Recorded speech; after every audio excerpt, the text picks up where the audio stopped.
So greetings, ladies and gentlemen. I am once again Richard Taylor. I'm coming back with a video, once again exposing some of the corruption in Wayne County, Goldsboro, North Carolina's judicial system.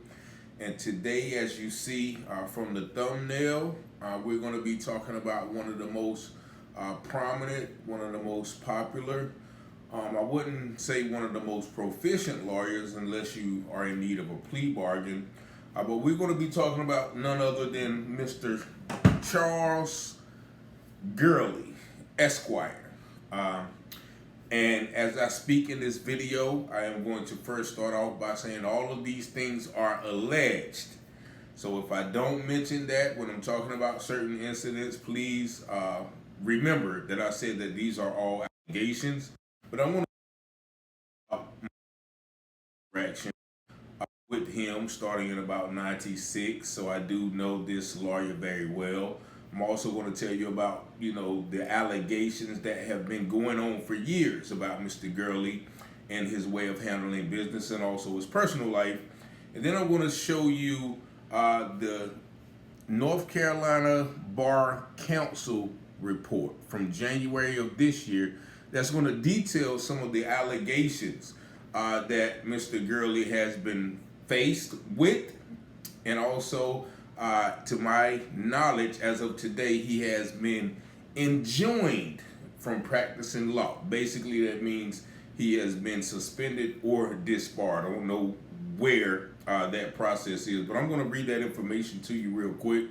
But I first met Gurley in about 1996, 97. Had a few misdemeanor cases and things like that. I think I hired him the first time out of ignorance because, once again, I didn't know the law. But then as I started to get in more situations, he became, my court-appointed lawyer in some instances. And I think, maybe I hired him another time out of familiarity. And what I can say, even as the incident I just had with them working with the lady and her son, that he has always been a fast talker, a slick talker, very convincing of the benefits of taking a plea, and in hindsight, as I've dealt with people who use drugs and sold drugs too, and also been a drug user myself, a cocaine user. In hindsight, I can see some of the signs of alleged cocaine use in his action, by showing up to court disheveled and suit wrinkled and hair all messed up and walking around walking around talking fast and, hey, yeah, come on. So all of those actions in hindsight, in retrospect, can kind of elude one to believe that he was engaging in substance abuse. Now, if I'm not mistaken, I tried to find the article.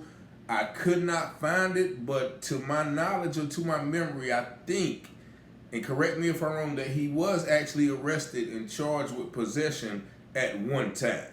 Now, once again, I think, I may be wrong. So if I'm wrong, once again, these are just assumptions and allegations, but I could not find that article. What I did find was the one where he was jailed for contempt of court in Raleigh in 2017, and I'm going to read some of that information to you as well. But throughout the years in Goldsboro, North Carolina, there has been numerous and a consistent and a persistent rumor of Charles Gurley's cocaine use. Now, I had friends who had him as clients, and they would tell me, they would actually pay him, with cocaine. So, and everybody talked about this, and actually it's going to be in some of the comments I read from the Facebook post from when he was jailed in Raleigh in 2017. But this has been ongoing rumor since the mid-90s that, Gurley was a cocaine addict, allegedly. So even if he did, even if he didn't sell it, he bought it. But one thing he had to do in order to use cocaine, you have to possess it. And I've been arrested for possession of cocaine and I'm sure many others have. So that is a crime. Just the mere fact of him possessing cocaine is a crime. And how is he supposed to defend others if he's actually committing the same crime? But nevertheless, there has been an ongoing rumor or allegation against Mr. Gurley through his time as a defense attorney throughout, my years of being in Goldsboro. And as I mentioned, I'm going to read a few of these posts. Now, this post is from the Goldsboro Daily News. They posted when he was arrested. And just a couple of comments. Most of the comments were defending him. One gentleman, though, to Cal Powell, says, no one is above the law. They probably should drug test them. Once again, that alludes to the rumors that everybody has heard throughout the years. Here is another one from, I guess, another client. And once again, most of them, okay, so Hallie Nicole says, he used to go to war for you. He's been falling off, though. And she gives that from hearsay. So hearsay, once again, probably alludes to the fact of the allegations of purported cocaine uses. And one person says, as opposed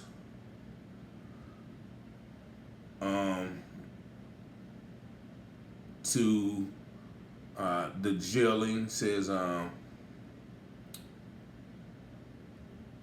he probably will keep his mouth shut now.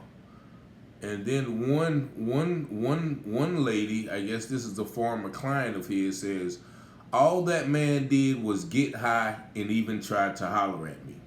So that's just a few comments that once again alludes to the popular opinion or the popular rumor that Mr. Gurley, throughout his tenure as an attorney, was involved in, drugs, namely cocaine usage. Now, I am going to go to this report. Now, this report was released at the beginning of 2023. Now, this is the report of the Office of Counsel to the North Carolina State Bar Council. And that's what you see right there. So this is an official state document, and it details grievances from attorneys. They said that members of the public placed calls to them, emails from members of the public and other attorneys, and also letters from inmates. So all of these grievances come from people who has had dealings with these lawyers. Now this goes down the list and it details grievances from 2008, 2018, 2019, 2020, 2021, and 2022. And Gurley's grievance summary is in the pending pending discipline and disability case. So I guess at the time of this publication, Mr. Gurley's case was still pending. Now, and I'm going to put this this link in the description box so you can go through these and read these yourself. But Gurley starts at the bottom of page 6. And these allegations are from 2022. And it reads, it is alleged that Gurley of Goldsboro grossly abdicated to staff his trust accounting obligations. Now, that's the first violation. Now, I consider myself to be a fairly intelligent man, but when I don't know what a word means, I am not too proud to look it up. So I had to look up the word abdicated. And I'm going to give you the definition of abdicated. And that means, it says to fail to fulfill or undertake a responsibility. So that means Gurley gave his trust accounting obligations. And once again, when you're dealing with these legal terms, you have to look up each phrase. Now, trust accounting obligations. This is trust accounting to adhere to applicable legal and ethical guidelines. This includes trust accounting compliance with the jurisdiction-specific regulations, maintaining proper financial controls, and meeting reporting requirements. Basically what this saying is, he entrusted those, and it said grossly abdicated. That means, look, y'all handle this, and I'm not going to be a part of it. You guys can handle it, and y'all make sure it gets done, which is not what he was supposed to do. Because in the next violation line, you see the second violation is mishandled entrusted funds. Now, once again, he mishandled entrusted funds. What would be a reason that he is mishandling funds? Maybe once again it's because he abdicated the handling of those funds to his staff and didn't oversee them. Or mishandling funds is a sign of drug usage, or drug addiction. If you're mishandling funds, you struggling to get your fix, you bumbling and bumbling and juggling and hustling and bubbling, then you can easily start to mishandle funds. Second violation. Third violation.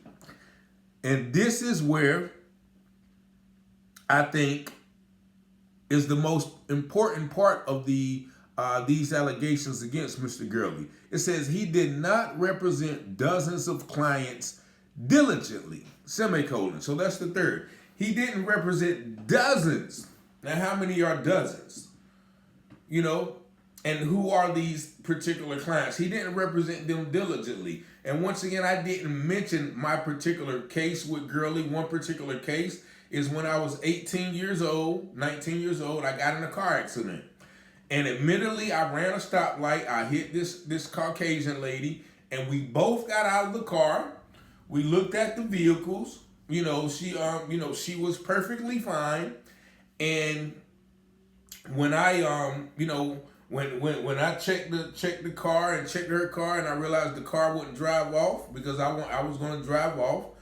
So I realized that I had some marijuana and an open beer in the car that I had rented from a crackhead, what we used to call back then Red Rock. So it wasn't my car, but what I did was say, okay, well, hold on, ma'am, I'll be right back. So I took off and ran. Unfortunately, I had some young men in the car who gave up my identity, and I was arrested.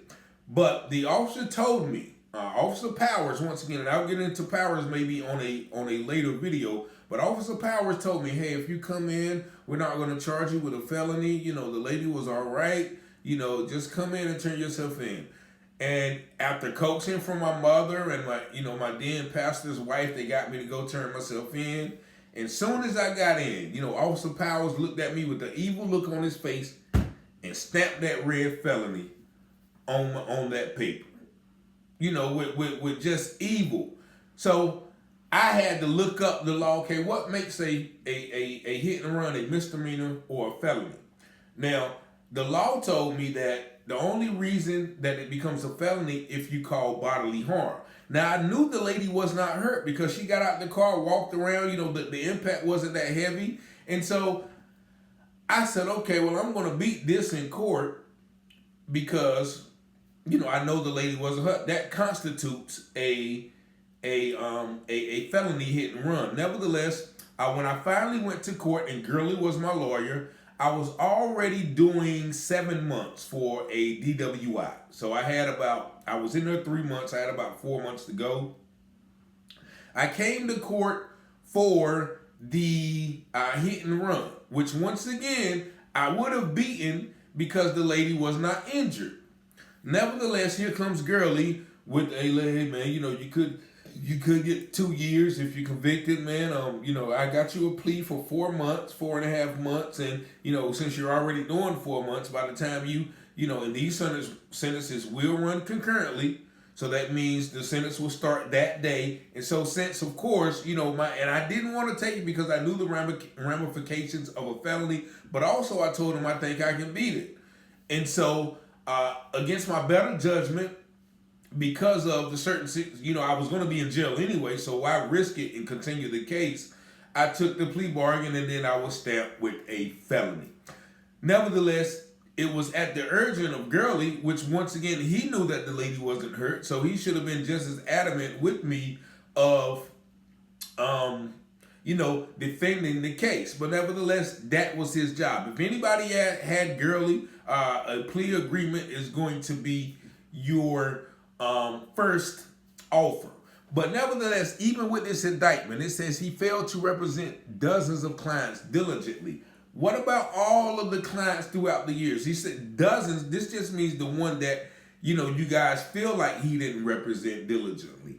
What about all of the hundreds, maybe thousands of others that he got pleas or coerced to take pleas because he didn't want to represent them diligently? He didn't want to fight the case. He didn't want to check out all available options of his client being innocent. He didn't want to fight the case. So, and we all know the intricate workings of these local courtrooms. Everyone, once again, knows each other. So he's in there probably, once again, making backroom deals. Hey, I'll get this one off if I'm going to give you this plea. If you give me probation for this one, we'll plead to a 2-year sentence for that one. We all know how it goes. If you don't think that's how it goes, then you haven't been in the court system. But nevertheless, I think those clients, now this happened in 2022, that these violations are reported, not occurred. So he had been doing this. He probably has been failing to diligently represent clients for about 25, 30 years, as long as he's been practicing. But this is just now coming tonight. So I think all of those people who has been sentenced, railroaded, found guilty, made to take pleas, all of those people should have some reprieve or reparations, because once again, it's clear in the Department of Counsel from the North Carolina Bar Association that this man has not been representing clients effectively, and it said dozens of them. Now we'll go to the next violations. He did not return unearned fees. Now, this is a practice that, once again, a lot of lawyers do. They say, well, I've already put in such and such hours of work. You've already paid me, so I am going to keep the money. And actually, one lady, like I was mentioning, when this, evidently, they just ruled on these violations in August. And I'm going to get to that at the end.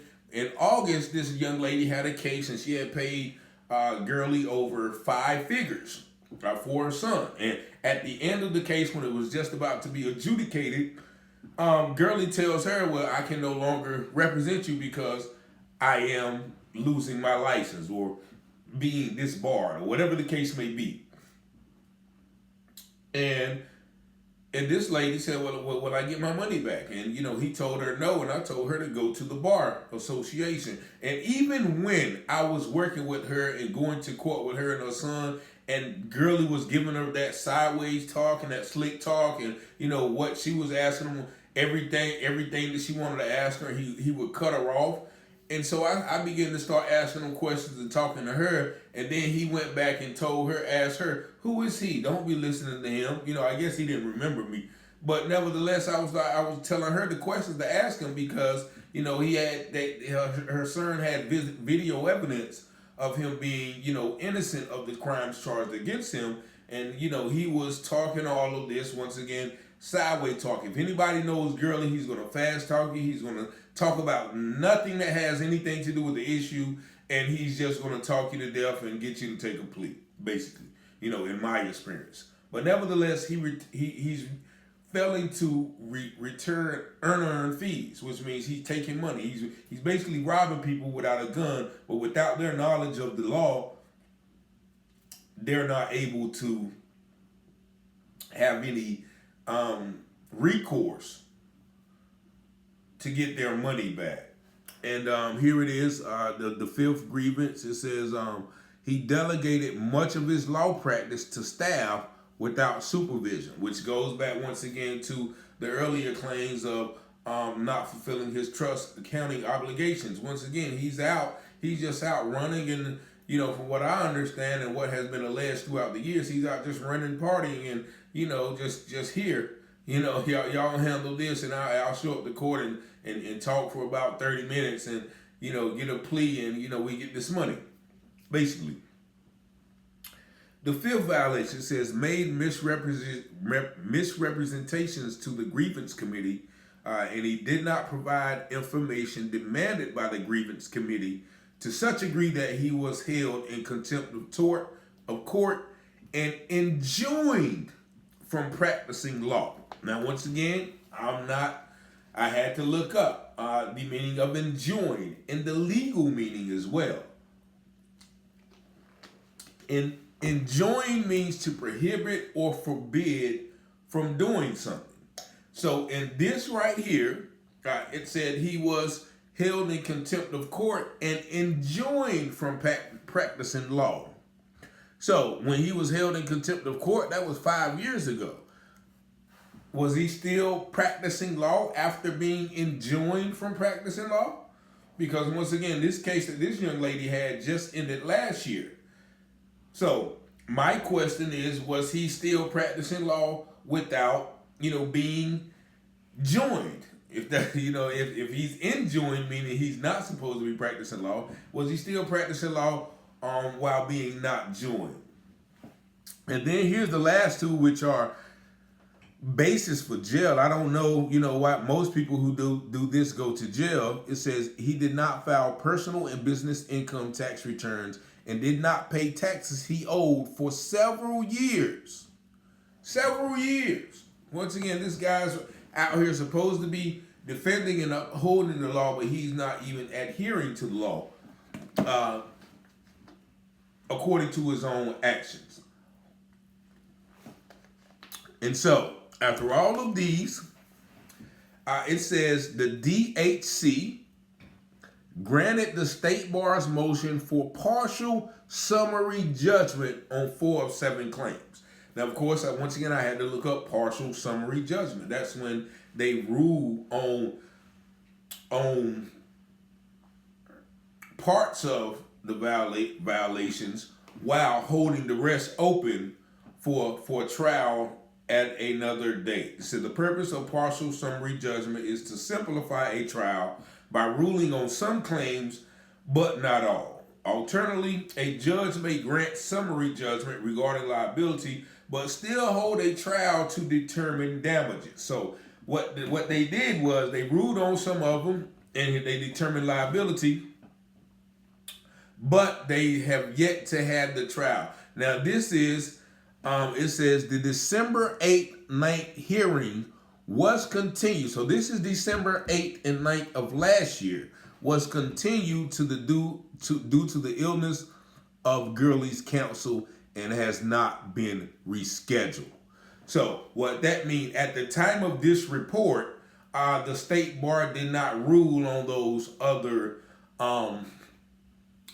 other violations, or they did not come to, once again, it was a partial summary judgment, so they did not come to a full judgment on those cases. Nevertheless, as I mentioned with the young lady that I was working with and her son, she called me once again about in August and said, look, Mr. Gurley said he cannot no longer represent me because, she said because he's losing his license. That may be the fact he might have been disbarred. I don't know. There's no big article that they put in the paper like they did me every time that I was caught driving without license, or I had some marijuana in my pocket, or I was drunk in public. They wrote up a big article in the public record, but none of this is talked about. It's swept under the rug. And as I mentioned, I think once again he was caught with cocaine, but I can't find that article. And correct me if I'm wrong. Once again, I may be wrong in that manner,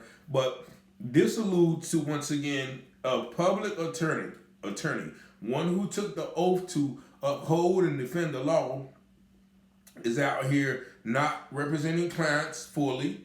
not taking care of his money, not paying taxes, lying to the committee, all of these things, and once again, allegedly using cocaine. So this is the person who is supposed to be representing those who are innocent until proven guilty. So of course we cannot trust him to do so. And once again, if the streets know this, if people know this throughout the streets, and about his drug use and about his partying, about all other types of stuff, how can the people that he works with every day not know it? The DAs, the law, the judges, the bailiffs, the clerk of court, all of these people know these things. But it's only when an outside force comes in to expose these things is now everybody wants to distance himself, or everybody wants to punish them. He should have been punished a long time ago if all of these things are true, and he has been not diligently representing clients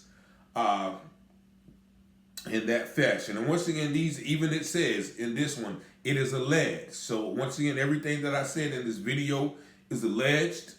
If anybody has anything to the contrary, my number is 919-587-7782. Or if you have information substantiating these allegations. Once again, my number is 919-587-7782. But this is just an ongoing probe into the intricate workings of the Goldsboro law enforcement and judicial system, because these things are being exposed by the FBI, but there's a lot of things that has been going on for years that are just now coming to light, like Mr. Gurley's actions. People have been talking about him for years, but here we have a report, let me get this right, from the Office of Counsel, COUNSEL, to the NC State Bar Council, COUNCIL. So two different words. The council, like the attorney council, and the council, like the city council. Report of the Office of Counsel to the NC State Bar Council, January 13, 2023. So that's what we have today on this report. Once again, on Mr. Charles R. Gurley, the report from the State Bar, my own experiences with his failure to diligently represent me. Cause I should go back and have my record expunged, because it's right here in black and white that he doesn't represent clients diligently, and I'm pretty sure that him coercing me to take a plea when I was clearly innocent of a felony hit and run, may have been a misdemeanor hit and run, but nevertheless my record was scarred for life. But I'm thankful because it allowed me to depend on myself when I was rejected for jobs and schooling and apartments. I had to really learn how to grind and get it on my own. So I appreciate you for that, Gurley, and also Officer Powers too. Shout out to Officer Powers, because y'all made me the man I am today. But nevertheless, if you have a grievance, if you have any information, you might be entitled to some reprieve, reparation, right? The State Bar, because this is public knowledge. But this hasn't been publicized. So I advise everyone who had Gurley to call the State Bar and see where their cases stand, what kind of reprieve or reparation that you may get, because it's obvious this man has been operating in a manner that is unethical and immoral for his entire, or if not entire, for much of his legal career. Peace and blessings. I'm out. Y'all have a blessed day.